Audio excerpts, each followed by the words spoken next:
What's up, Godzilla fans? Godzilla5400 here, and today I'm here to do a video, and today's video is actually on a pretty interesting question that I was thinking, and this is, how would you build your own Jurassic Park? So let's just say that anybody, this is me though, let's say I was invited by John Hammond to go ahead and be able to build my own Jurassic Park. What would it have? What safety features would it have? What security features would it have, you know? So I think this is very interesting, and also I would advise everybody else who's watching this video to do their own video. That way I can see it. Go and tell me about it. I want to see how you do it. But yeah, so this is how you would build your own Jurassic Park. So, first off, let's talk about the whole animals themselves and their locations. So we have the carnivores, we have the herbivores, and then we can also have aquatic dinosaurs or aquatic reptiles. I mean, not dinosaurs. And then we can also have, you know, like flying things, whatever. You can have whatever you want, really. The pterodons, pterodactyls, quetzalcoatlus, you can have those big guys. But the question is, where are you going to put them? So I would buy an island. I would go a little more than 120 miles off Costa Rica, although that is kind of risky though, because if something goes down. So let's go and say it's right at 120 miles off Costa Rica. So let's go and say that. But, so, the whole placement of the dinosaurs themselves. So I would have the herbivores on the main island, and then you would have a separate island which you can only access through flying transportation, so it would be like helicopter or something like that, or just something like that. That way there's no way for, if anything happened with the carnivores, if they busted out, then there would be no way of them getting off that little island, secluded island there. That way everybody would be safe. And I would have the kind of the pterodons, I guess, would be in their own area, maybe up in the mountain area kind of thing. I think that'd be pretty cool.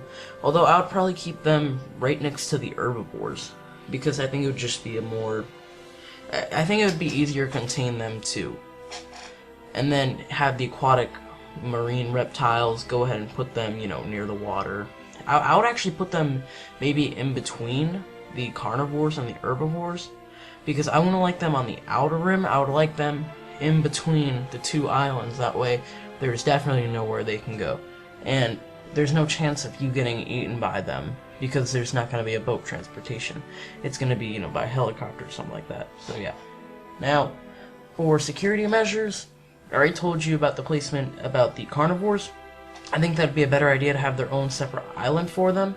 Also, if we were going to have a hotel or something like that, let's say we had a hotel, I think that would be safe to have electric fences and then normal fences in front of those electric fences, you know, from the guest point of view inside the hotel.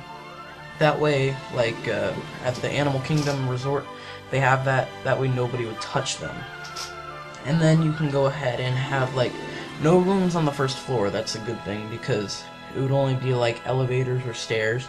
And it would be hard for them to get up either elevators or stairs, so I think that would be a better choice too. And then, like, after that, with the hotel, you can have, you know, all the restaurants, accommodations you want on the bottom floor. But in the hotel, I think it would be safer to have bunkers too. Have bunkers that would be kind of more underground area, because for some reason, if you can't, you know, if you can't get off the island, I think it's safe to have a plan B. So there would be bunkers under the hotel, which would be a safer thing, because it's, you know, more compact into the ground than its own separate bunker building, you know. And then, let's say that those bunkers don't work though, and there needs to be another thing. I talked about, like, the mountains. Instead of putting the pterodons there, I was thinking, what if we have the whole thing of bunkers set into the mountains? I think that would even be safer, because there'd be no dinosaurs there, for one, and two, they couldn't venture off there, you know, it'd be too far. So, I think that'd be a better choice. Now, with the dinosaurs themselves, I think that would be better if anything happened to have, like, nauseating gas, to have, like, just sleeping gas, basically. I think that would be easier, but let's say that, like, the electricity went off or something like that. I also would not like the electric fences. Like, we could have that as a secondary kind of option, have electric, and then have whatever you want. But I think concrete would also be another good one, because dinosaurs, like a T-Rex, let's go and say, it would be harder for him to break through, you know, concrete wall, no matter electrified, even though you can't do that, you know, or not. It would be hard for him to do that, but it's easy for him to bust through an electric fence, you know? So I think concrete walls would be good, but yeah. I think herbivores are good though. You would still want that nauseating gas, but I think it's better that way. Also, have boats right near the coast. That way you can just, you know, get off the island real quick. Have helicopters at the ready.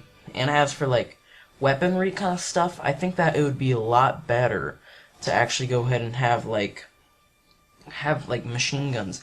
Also, I was reading the novelization. I actually finished the novelization, you know, Jurassic Park. They had like these laser rocket launchers I think would be cool, but they also like talked about tranquilizers, which I don't like tranquilizers because like if it threatens the life of people on my park, you know, I mean I think that like you're gonna need big guns. Have like jets or something like that. You know, just have something ready. Have a tank if you want, you know? Have anything.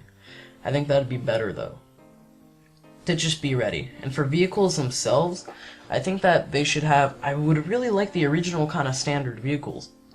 You know, the Jeeps, the Fords, and then have well, that was really it. Yeah. But I think that'd be good, but for like, we would need like military grade, like armored weaponry vehicles for like safety precautions, to have like a gunner up on the top. That way, like, if a Spinosaurus or a T-Rex or a Carcharodontosaurus, Carnosaurus, whichever one wants to ram into the side of that, I think that'd be better. Also, though, this might sound kind of weird, but think of it, Velociraptors, I think that it would be interesting to have, like, a pack of wolves or something like that, hunter animals, to go scout after the Velociraptors. Because, one, they're good scouters, and two, I think that, like, you could actually have them to where they can fight them. Like, this is, you know, animal cruelty or whatever, or animal rights. I'm not saying anything like that. You know, I don't want to offend anybody, and also this is just, you know, a stupid idea.